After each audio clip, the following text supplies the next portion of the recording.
যখন এই কদরের রাতে সমস্ত মুসলিম উম্মারা যখন মসজিদে এসে আমার আল্লাহ তাআলাকে সিজদা দেয়, আমার আল্লাহ তাআলাকে খুশি করার জন্য আল্লাহর জিকির করে, নফল নামাজ পড়ে, যারা কোরআন তেলাওয়াত করে, ওই সমস্ত ব্যক্তিদেরকে আমার আল্লাহ তাআলা ফেরেশতাদেরকে বলে, ও ফেরেশতারা দেখো দেখো, তোমরা তো বলেছিলে আমি যেন ইনসান সৃষ্টি না করি, তোমরা দুনিয়ার জমিনে দেখো আমার বান্দারা আমি আল্লাহ তাআলাকে খুশি করার জন্য আমি আল্লাহ তাআলাকে সিজদা দিচ্ছে। জুড়ে বলি সুবহানাল্লাহ।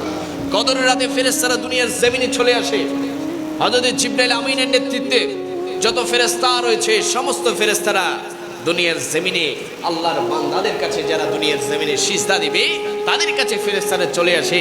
যে সমস্ত বান্দারা আল্লাহকে সিজদা দিতে পারে তাদের জন্য ফেরেশতারা আল্লাহর দরবারে দোয়া করে সুপারিশ করে, ওগো মালিক, তোমার এই বান্দা দুনিয়ার জমিনে সিজদা দিচ্ছে, তোমার জিকির করছে, তোমার কোরআন তেলাওয়াত করছে, ও আল্লাহ এই বান্দার উপর তুমি তোমার রহমত বরকত দান করে দাও। জোরে বলি সুবহানাল্লাহ।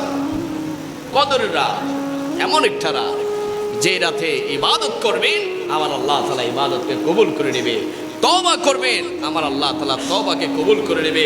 আমরা সবাই কদরের রাতে ইবাদত করতে চাই কি চাই না? আরেকটু যে বলে চাই কি চাই না?